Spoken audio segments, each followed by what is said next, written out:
سلیمان علیہ السلام کا دور ایسا طاقتور دور گزرا جو قیامت تک ایسا دور کبھی وجود میں آنے والا نہیں ہے، ویسی طاقت کسی کو نہیں ملے گی، جانوروں کی بولی سننے والے سلیمان علیہ السلام۔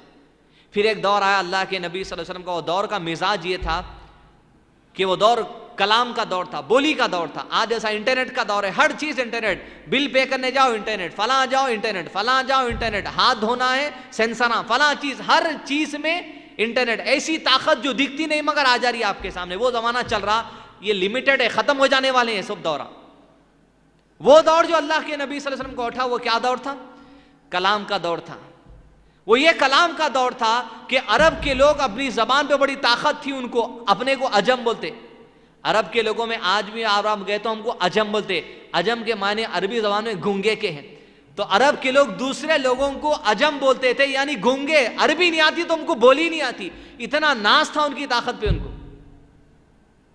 انہی کے شخص میں ایسا زمانہ تھا جو کاہنوں کا زمانہ تھا، لوگ جاتے تو عربی شاعری لکھنے والے لوگ ہوتے، ایسا ایسا کلام بناتے، لوگ دیوانے ہوتے ان کے۔ عربی زبان کی اتنی مہارت تھی ان کے پاس کہ بس کلام گھوڑوں پہ، اونٹوں پہ، گھر کے گھڑوں پہ، ہنڈیوں پہ کلام بنا کے چھوڑ دیتے، اور ایسی پوئم بناتے، ایسی شاعری بناتے، ایک ایک شخص کو 10,000 شاعری یاد رہتی خالی۔ شاعراں چھٹیوں پہ لکھ کے آتے، آج 20 30 40 سے زیادہ شعراں ان کو یاد ہے کی بھی نہیں ہے کی۔ بہت کم لوگ ہیں جو کلیت اقبال کا جو سو حافظاں بھی ہے اپنے پاس، لوگ جو اقبال کے جو سو شاعری کے حفظ کرے ہوئے، لیکن اس زمانے میں 10,000 اشعار لوگوں کو خالی زبانی یاد رہتا تھا بغیر لکھے کے۔ دوسرا طریقہ جو قرآن کی حفاظت کا ہوا وہ میمورائزیشن کے ذریعے ہوا، جو نبی صلی اللہ علیہ وسلم سے اللہ تعالیٰ کرائے۔ اس لیے کہ اللہ کے نبی صلی اللہ علیہ وسلم کے پاس کیا خاصیت تھی؟ وہ خاصیت یہ تھی رسول اللہ صلی اللہ علیہ وسلم کی آواز، وہ دور کلام کا دور تھا، علم کا دور تھا، زبان کی بولی کا دور تھا، لوگوں کو ناز تھا اپنی طاقت پر۔ اٹھے اللہ کے نبی صلی اللہ علیہ وسلم، اعوذ باللہ من الشیطان الرجیم، الف لام میم ذالک الکتاب لا ریب فیہ۔ جب سنے عرب کے لوگ، ایک طرف ان کے کاہن تھے جو عربی میں اشعار گاتے تھے، 10,000 یاد تھے، ایسی بولی تھی، لوگ دیوانے تھے، بڑے بڑے شاعر آج بھی ہیں جن کے لوگ دیوانے رہتے۔ ایک طرف یہ بولی کا دور، اور ایک طرف ایسا شخص ان کے درمیان سے اٹھا جو 40 سال سے ان کے درمیان ہے، جس کے بارے میں پورے مکے کے لوگ جانتے تھے یہ لڑکا نہ پڑھنا جانتا نہ لکھنا جانتا، یہ بچہ دیکھ کر پڑھ نہیں سکتا، یہ بچہ بولے تو لکھ نہیں سکتا۔ وہ لڑکا اٹھا اور اٹھ کر کہتا ہے الف لام میم ذالک الکتاب لا ریب فیہ۔ عرب کے لوگ پریشان یہ ہو گئے، بڑا عجیب کلام ہے، بڑے بڑے شعرا، بڑے بڑے شاعر آدھے تو اپنے جو سو ہتھیار کو ڈال کے چھوڑ دیتے، یہ کلام تو انسان کا ہو ہی نہیں سکتا۔ بڑے بڑے شعرا ان کے زمانے کے آ کے اپنے آپ کو سرنڈر کر دیتے، نہیں یہ انسان کا ہے نہیں، اللہ کا تعلق ان کے پاس پہلے تھا، بولتے یہ اللہ کا کلام ہے۔ دوسری ان کے لیے بات زبردست یہ بن جاتی، یہ مان لیتے اللہ کا کلام ہے، یہ انسان کا تو نہیں ہے، مان لیتے۔ دوسرا بولتے کہ ایسا شخص ہم کو سنا رہا ہے ذالک الکتاب لا ریب فیہ ھدی للمتقین، ارے یہ شخص لے کر کیسے آ سکتا ہے اللہ کا کلام جبکہ نہ اس کو لکھنا آتا نہ پڑھنے آتا۔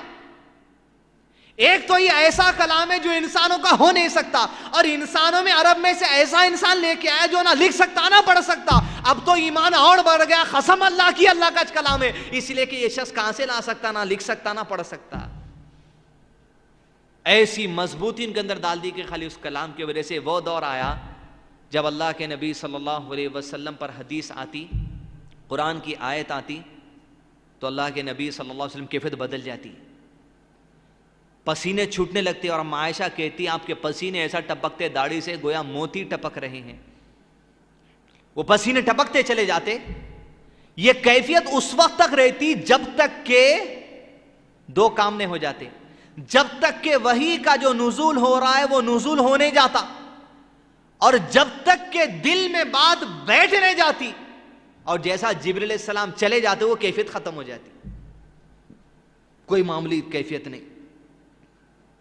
پہلی چیز وحی آتی، دوسری چیز دل میں بٹھا دیتے، تیسری چیز اللہ سبحانہ وتعالیٰ نے قرآن مجید میں کہا ہم ہی ہیں جو آپ کے دل میں بات کو جماتے ہیں اور ہم ہی ہیں جو آپ سے وہ ادا کراتے ہیں. گویا اللہ کے نبی صلی اللہ علیہ وسلم کے سینے میں قرآن ڈال دیا جاتا, صحابہ کو حکم دیا گیا حدیث لکھو, صحابہ کو حکم دیا گیا قرآن لکھو. وہی صحابہ کے دور میں دین کا جو پروٹیکشن پھیلایا گیا, کوئی انٹرنیٹ کے ذریعے نہیں, کوئی میسج کے ذریعے نہیں, کوئی واٹس ایپ کے ذریعے نہیں, پھیلایا گیا تو صرف اور صرف یاد کر کے لوگوں کے پاس پھیلایا گیا.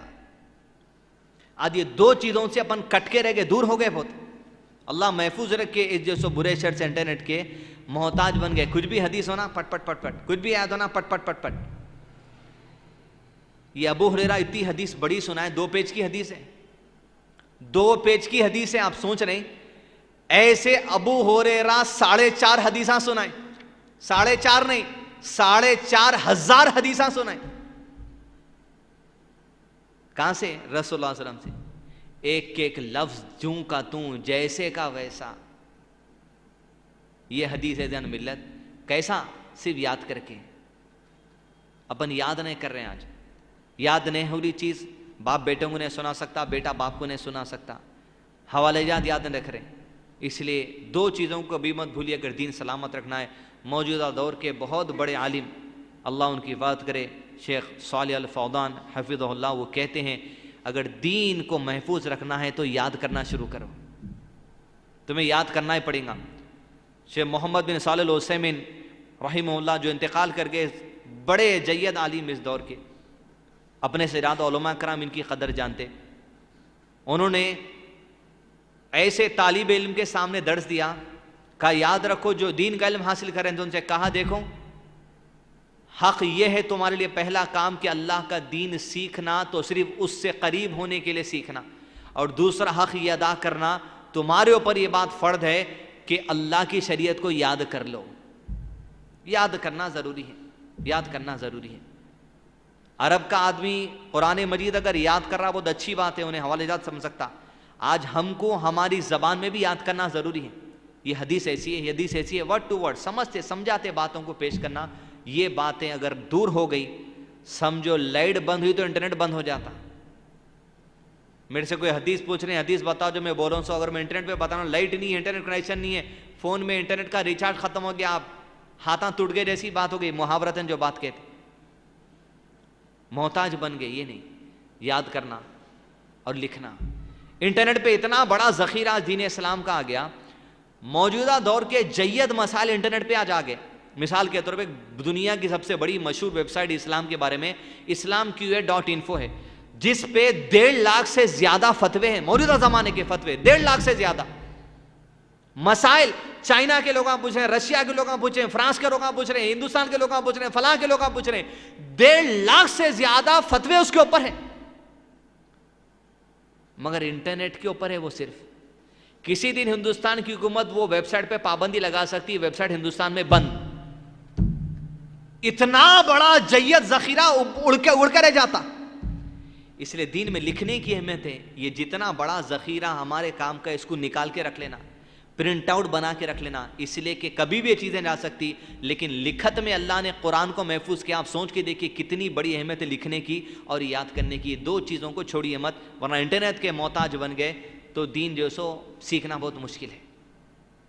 حدیث 60 سال کی جو بنیادی حدیث, 60 سال کی عمر جس کو مل گئی, سمجھو ساری حجتیں پوری ہو گئی. اب کوئی بہانہ انہیں پیش کرتا نہ اس سے پہلے والا پیش کر سکتا اللہ کے سامنے. کیسے زندگی گزارتے تھے؟ ایک عمل. ابو ہریرہ رضی اللہ عنہ کہتے ہیں کہ میں اصحاب صفہ میں تھا. نبی صلی اللہ علیہ وسلم کی مسجد میں ایک چبوترا ہے جس کو اصحاب صفہ کا چبوترا بولتے. یہ لوگ اپنے آپ کو وقف کر دیے تھے حدیث اور آیت لکھنے میں. ان کا یہ کام لکھنا یاد کرنا, لکھنا یاد کرنا. ان کا معاملہ تھا, لوگ ان کو کھانا, روٹی, کھجور لا کے دیتے, ہر چیز, دودھ آتا تھا, جو آتا تھا لوگ صدقہ دیتے تھے, کھاتے تھے. یہ لوگ کہتے ہیں اسی میں ایک شخص ہے ابو ہریرہ جو سب سے زیادہ حدیث لے کر آئے. وہ ابو ہریرہ رضی اللہ عنہ کہتے ہیں کہ زندگی ہماری کبھی ایسی گزرتی کہ ہم اپنے آپ کو اتنا وقف کر چکے تھے, لوگ کبھی کھانا وغیرہ لا کے نہیں دیتے, بھوک کو ہم دبانے کی وجہ سے زمین پہ چتے لیٹ جاتے تاکہ زمین کا وزن ہمارے اوپر پڑتے, اوندھے لیٹ جاتے, ہمارا اوپر وزن پڑے. یا کبھی کبھی ایسا ہوتا کہ ہم کس کے پیٹ باندھ لیتے, پیٹ پہ پتھر باندھ لیتے تو کچھ وزن محسوس ہوتا. بخاری شریف کی حدیث آپ کے سامنے, وہ کہتے ایک دن برداشت ہوا نہیں ہوا ایک دن برداشت. میں وہاں جا کے بیٹھ گیا جہاں سے لوگ آتے جاتے رہتے تھے. میں بیٹھا اس جگہ پر, یہ جاننے کے لیے کوئی گزرا تو اس کو اشارہ دوں گا, وہ سمجھ جائے گا اور مجھے کھانا دے گا. مانگتے نہیں تھے صحابہ, وہ بیٹھے, کہتے میں بیٹھا رہا, اسی حدیث کو روایت کرنے والے انہوں چھے, اور حدیث میں واقعہ بھی ان کا ہے. کہتے میں بیٹھا, ابو بکر صدیق رضی اللہ عنہ, اللہ کے نبی صلی اللہ علیہ وسلم کے سسر گزرے سامنے سے. تو میں نے ان سے کہا کہ قرآن مجید کی وہ آیت تو مجھے سنائیے جس میں کھانا کھلانے کا تذکرہ تھا. انہوں سمجھے, خالی میں اتنا بولا تو انہوں یہ سمجھ جائیں گے شاید میرے کو بھوک لگ رہی کھانا کھلائیں گے, مگر انہوں نہیں سمجھے, چلے گئے. بولے وہیں بیٹھا رہا. نبی صلی اللہ علیہ وسلم کے اور ایک سسر آئے, عمر بن خطاب رضی اللہ عنہ. وہ گزرے تو میں نے انہیں سے بھی وہی سوال کیا ہے. عمر بن خطاب رضی اللہ عنہ, قرآن مجید کی وہ آیت کیا آپ کو یاد ہے جس میں ذکر ہے کھانا کھلانے کا؟ سمجھے انہوں اتنا بولے تو انہوں اشارہ سمجھی کہ میرے کو بھوک لگی. وہ کہتے ہیں عمر بھی چلے گئے. کہتے رہے میں وہیں بیٹھا رہا. اتنے میں یہ دونوں کے داماد محمد رسول اللہ صلی اللہ علیہ وسلم گزرے. میں بیٹھا رہا وہیں پر کہ اللہ کے نبی صلی اللہ علیہ وسلم میرے سامنے آئے اور میرے چہرے کو دیکھ کر وہ جان گئے میرے چہرے پر کیا تھا اور میرے دل میں کیا تھا. مجھ سے کہا ابو ہریرہ میرے ساتھ گھر چل. میں اللہ کے نبی صلی اللہ علیہ وسلم کے گھر گیا. سمجھ گئے کون؟ نبی صلی اللہ علیہ وسلم. اس کو بھوک لگی. آپ صلی اللہ علیہ وسلم گھر میں تشریف لے کے گھر کے اندر داخلہ لیا. اللہ کے نبی صلی اللہ علیہ وسلم نے پوچھا کیا گھر میں کچھ کھانے ہیں؟ تو گھر سے جواب آیا اے اللہ کے نبی صلی اللہ علیہ وسلم کھانے ہیں. کسی نے آپ کو تحفے میں دودھ کا پیالہ دیا ہے. نبی صلی اللہ علیہ وسلم کو لوگ اونٹ کا دودھ تحفے میں دیتے تھے. دو قسم سے آتا تھا, ایک صدقے کے نام پر آتا تھا, دوسرا تحفے کے نام پر آتا تھا. صدقے میں کوئی اگر دودھ یا گوشت دیتا تو اللہ کے نبی صلی اللہ علیہ وسلم اس میں سے کچھ بھی نہیں چکتے تھے, پورا اصحاب صفا کو بھیجا دیتے تھے, کیونکہ صدقہ نبی کے گھرانہ نہیں لیتا. اس لیے سید برادری بولتے, نبی کے گھرانے والے نہیں لیتے. وہ نام سید پڑ گیا تو الگ بات ہے, پوری کنڈلی رہنا پڑتا وہاں سے آ رہا بول کے. دوسرا اللہ کے نبی صلی اللہ علیہ وسلم کو اگر تحفے میں دیتا دودھ یا گوشت, تحفہ جب آتا تو نبی صلی اللہ علیہ وسلم کی سنت یہ تھی آدھا گھر والوں کو لے لیتے تھے اور آدھا اصحاب صفا کو بھیجاتے تھے. پوچھے گھر میں پوچھے کیا کہا دودھ ہے؟ تو ابو ہریرہ سے کہا یا ابا ہری. بولے لبیک یا رسول اللہ صلی اللہ علیہ وسلم میں حاضر ہوں. بولیے کیا ہے؟ بولے دیکھو دودھ کا پیالہ ہے, اصحاب صفا ہے. بولے اللہ کے نبی صلی اللہ علیہ وسلم اتنے اصحاب صفا بیٹھے ہوئے. تو بولے ابو ہریرہ جا سارے اصحاب صفا کو بلا کے لا. تو ابو ہریرہ اس حدیث کے راوی ہیں, وہ پلٹتے ہیں اور پلٹ کے وہ جاتے وقت کہتے ہیں میرے دل میں یہ خیال آیا, میرے دل میں یہ خیال آیا کہ میں آپس میں اپنے اندر یہ سوچتا بیٹھا کہ آپ صلی اللہ علیہ وسلم نے مجھے بجا بھیجا, تو میرے دل میں یہ خیال آیا. کہتے ہیں اس وقت تو مجھے برا محسوس ہوا. میں نے اپنے دل میں کہا کہ یہ دودھ اہل صفا کیسے پورا ہو سکتا ہے؟ اس دودھ کا حقدار تو میں ہوں تاکہ پی کے اپنے جسم میں کچھ طاقت پیدا کر لوں. ارے یہ اصحاب صفا اگر دودھ پی لیں گے, اب وہ کہہ رہے ہیں, سوچ رہے ہیں جنہوں حدیث سناتے وقت وہ سوچ رہے ہیں, سوچنے کا لکھ رہے ہیں بخاری شریف کی حدیث میں کہ اب میں بلا کے لاؤں گا تو رسول اللہ صلی اللہ علیہ وسلم مجھ سے کہیں گے اے ابو ہریرہ چل اب سب کو دودھ پلا, اور مجھے سب کو دودھ پلانا پڑے گا, اور جب سب کو دودھ پلا دوں گا تو مجھے کیا دودھ ملے گا؟ یہ سوچ رہے دل میں. پھر یہ کہتے ہیں لیکن میں کیا کرتا اس کے سوا, اللہ اور اس کے رسول کی اطاعت کرتا. میں بھول گیا اپنی بھوک کو, گیا صحابہ صفا کو بلا کر لایا. اطاعت کس چیز کا نام ہے دیکھیا, بھول کے بھول جاتے وہ لوگ ہر چیز. بھوک مٹا دیے, چتے لیٹ رہے ہیں, اوندھے لیٹ رہے ہیں, راستے میں بیٹھ جا رہے ہیں, اشارے دے رہے ہیں آیت کے حوالے دے کے, ہر چیز ہو گئی. دل میں برا لگ رہا نہیں, ایک دانہ چکھے تو بولیا, مانگے تک نہیں. نبی صلی اللہ علیہ وسلم میرے کو ایک گڑ دے دیجئے, نہیں. گئے پورے اصحاب صفا کو بلا کے لائے, گھر پہ دستک دی. نبی صلی اللہ علیہ وسلم نے کہا آ جاؤ. اصحاب صفا بیٹھ گئے. 10 تھی تعداد, 20 تھی, کتنی تھی اللہ عالم. آواز دیے یا ابا ہری, کہا ابو ہریرہ کچھ شارٹ فارم میں نبی صلی اللہ علیہ وسلم ابا ہری بولتے. بولے لبیک. بولے ابو ہریرہ دودھ لے. سوچے کیا تھے, بلاؤں گا تو مجھے بولیں گے دودھ پلا. کہا ابو ہریرہ دودھ لے, ایک ایک کے بعد پلاتے چلا جا. اب دل کی دھڑکن دیکھیے کیا ہو رہی تھی ان کی. دودھ کا پیالہ لیے, ایک کو پلاتے وہ دیتا, دودھ پہ نظر پڑ رہی, دوسرے کو پلاتے وہ دیتا, دودھ پہ نظر پڑ رہی, تیسرے کو پلاتے وہ دیتا, دودھ پہ نظر پڑ رہی, یہاں تک کہ پوروں کو پلا دی. پیالہ نبی صلی اللہ علیہ وسلم کو دیے, جتنا دودھ پہلے تھا اتنا ہی چاہیے. رسول اللہ صلی اللہ علیہ وسلم نے کہا یا ابا ہری. کہا لبیک یا رسول اللہ صلی اللہ علیہ وسلم.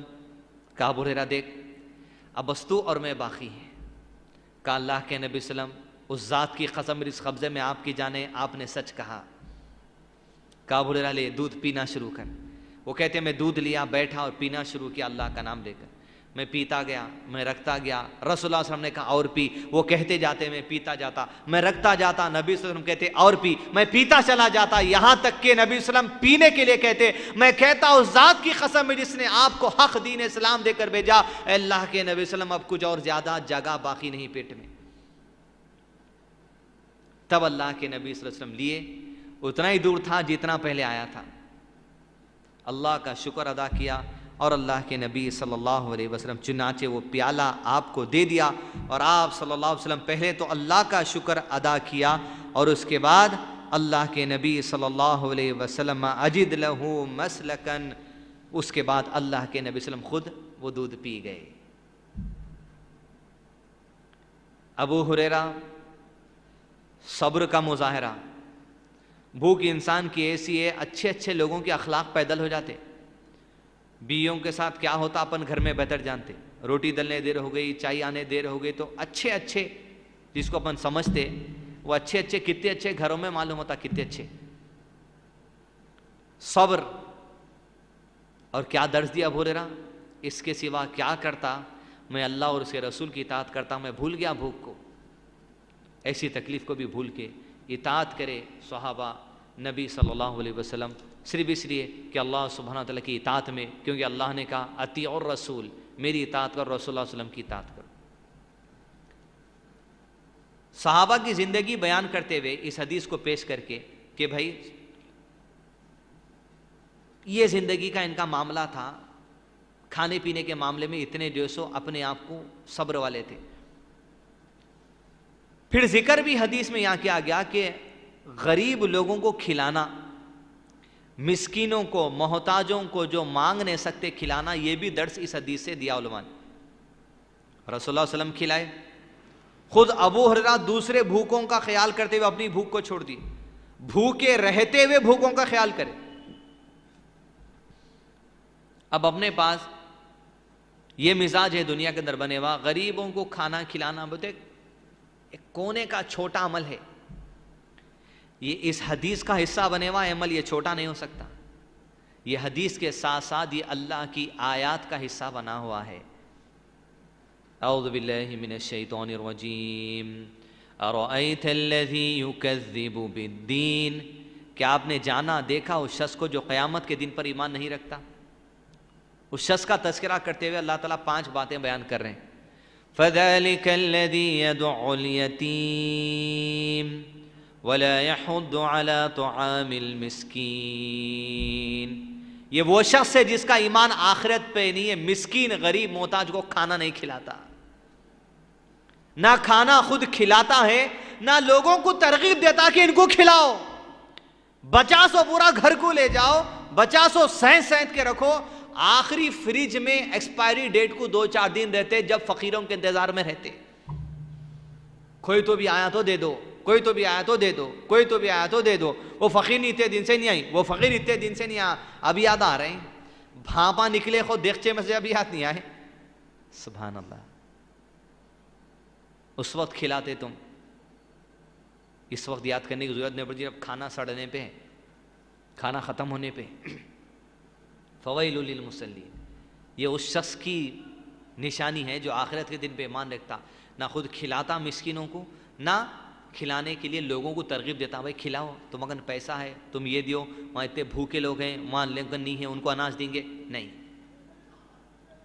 سورہ مدثر میں اللہ سبحانہ وتعالی تذکرہ کرتے ہیں، سورہ نمبر 74 آیت نمبر 44 میں، کہ جنتی جنت کے اندر چلے گئے، بیٹھے ہوئے ہیں جنت میں، اور جنت کی کھڑکیوں سے اللہ تعالیٰ کو نظارہ بتا رہے ہیں جہنم کا۔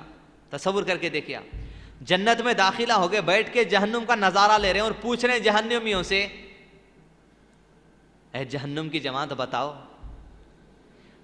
تو صحیح کیا کام ہے آخر جو تمہیں جہنم میں کھینچ کے لے کے آ گیا۔ جہنمی جواب دے رہے ہیں جنتیوں کو، یہ بتانے کے لیے کام ہم جو نیک کرتے تھے اس کی وجہ سے جہنم میں آگے کہا، قالوا لم نک من المصلین، ہم نماز نہیں پڑھتے تھے۔ نماز کے فوری بعد تذکرہ کرنے والے جہنمی اللہ نے قرآن میں تذکرہ کیا، ہم نماز نہیں پڑھتے تھے اور ہم غریبوں اور مسکینوں کو کھانا نہیں کھلاتے تھے۔ یہ دو عمل ہے جو ہم کو جہنم میں لے کے آ گئے۔ مسکینوں کو کھانا نہیں کھلاتے تھے۔ گواہی دینے والے جہنم وائی اس دن اللہ تعالیٰ بھی بول دیا تمہارا جواب یہ ہوگا، یہ بتانے کے لیے کہ لوگوں کو کھانا کھلانا، بھوک مٹانا، ان کی ضرورت کو پوری کرنا، پکے ہوا کھانا یا کچا کھانا کسی بھی شکل میں، بس کھانا کھلانے کا انتظام کرو۔ یہ عمل جو نہیں کریں گا تو جہنمی کی آواز آپ کے سامنے قرآن مجید سورہ مدثر کی آیت نمبر 44 میں اللہ نے کہہ دی، ہم کھانا نہیں کھلاتے تھے مسکینوں کو، یہ عمل رکھتے ہوئے نہیں کھلاتے تھے، یہ عمل لے کے آ گیا جہنم کے اندر۔ تو دیدان ملت، حدیث کے اندر بنیادی بات علماء کرام نے یہ کہی، یہ آیت میں جو تذکرہ آیا ہے، قالوا لم نک من المصلین، کام عبادت نہیں کرتے تھے، نماز نہیں پڑھتے، تو کہا یہ حقوق اللہ ہے، اللہ کا حق ہے۔ پھر اس کے فوری بعد تذکرہ ہوا، ہم مسکینوں کو کھانا نہیں کھلاتے تھے، کہا حقوق العباد ہے۔ اللہ کے حق کے فوری بعد بندوں کا حق ایک ہی آیت میں جوڑ دیا گیا، کہا یہ دو عمل ایسے کا نظر انداز کرو گے جہنم میں لے کے جانے والے ہیں۔ تو دیدان ملت، حدیث سے بنیادی درس مجھ کو اور آپ کو یہ ملا کہ صبر کرنا چاہیے کھانے کے معاملے میں۔ کھاتے پیتے گھر ہیں اپنا الحمدللہ، راشنہ بھرے ہوئے ہیں، تب بھی آزمائش ہو سکتی۔ قرآن مجید سورہ بقرہ سورہ نمبر 2 کی آیت نمبر 155 میں اللہ سبحانہ نے فرمایا، اعوذ باللہ من الشیطان الرجیم وَلَنَبْلُوَنَّكُمْ بِشَيْءٍ مِّنَ الْخَوْفِ وَالْجُوعِ وَنَقْصٍ مِّنَ الْأَمْوَالِ وَلَنَبْلُوَنَّكُمْ بِشَيْءٍ مِّنَ الْخَوْفِ، ہم کسی قدر کہیں نہ کہیں کبھی نہ کبھی تمہاری زندگی کے موڑ پہ تم کو آزما لیں گے۔ 5 چیزوں سے اس میں ایک یہ ہے، والخوفی، پہلا خوف سے، والجوعی، کبھی نہ کبھی بھوک اور پیاس سے تم کو آزمانے والے ہیں۔ کبھی نہ کبھی آزمائش ہوگی بھوک اور پیاس سے۔ راشن ہوں گا بھائی گھر میں، آپ گھر کے اندر داخلہ لے لیے، کھانا نکالو، بیگم سو رہے ہوں گے، کھانا نہیں نکالے، کسی نہ کسی قدر تم کو آزما لیں گے، بھوک اور پیاس سے آزما لیں گے۔ گھر میں راشن رکھتے ہوئے اللہ تعالیٰ آزما سکتا ہے اخلاق کے لیے۔ ہوٹل میں چلے گئے کھانے کو، اور سے ویٹر کو لکھا دیے 1000 2000 کی فہرست جاری، انہیں آپ کے تصور کے ٹائم کے حساب سے 5 منٹ لیٹ کر دیا تو دیکھو کیسا بھڑکتے لوگ ہیں، پھر بھڑکنے والے، گالی دے دینا، بحث ہو جانا۔ وَلَنَبْلُوَنَّكُمْ بِشَيْءٍ مِّنَ الْخَوْفِ وَالْجُوعِ، خالی ہوٹل میں آزما لیا تھا اللہ تعالیٰ بھوک سے، گھر میں آزما لیا تھا اللہ بھوک سے، آفس میں آزما لیا اللہ تعالیٰ بھوک سے۔ کھاتے پیتے لوگوں کو بھی اللہ آزما سکتا ہے، محتاجوں کو تو اللہ سبحانہ تعالیٰ بھی آزمائے گا، کسی کو بھی آزما سکتا ہے، اس کی جانچ پڑتال کرنے کے لیے کسی کے اخلاق کی آزمائش ہو سکتی ہے، کسی کی جو سو حرام حلال کے جذبے کے لیے آزمائش ہوتی ہے، کسی بھی آزمائش ہو سکتی ہے۔ لہٰذا اللہ سبحانہ تعالیٰ سے دعا ہے کہ اللہ سبحانہ تعالیٰ ہم کو ایسی آزمائشوں سے محفوظ رکھے جس میں ہم کھڑے نہیں اتر سکتے۔ اور نبی صلی اللہ علیہ وسلم کی دعا کیا تھی؟ آپ صلی اللہ علیہ وسلم دعا کرتے اللہم انی اعوذ بک من عذاب القبر، اللہم انی اعوذ بک من الکفر والفقر، اے اللہ ہمیں کفر سے بچا لے، فقر سے بچا لے، فاقے سے، یعنی ایک دم تندرستی، ایک دم غریب انتہا بن جانا، کھانے پینے کو کچھ نہیں ہے، اللہ ایسی آزمائش سے بھی بچا لے۔ اللہم انی اعوذ بک من الکفر والفقر واعوذ بک من عذاب القبر، اور قبر کے عذاب سے بھی بچا لے۔ ربنا لا تزغ قلوبنا بعد إذ هديتنا وهب لنا من لدنك رحمة إنك أنت الوهاب، وآخر دعواهم الحمد لله رب العالمين۔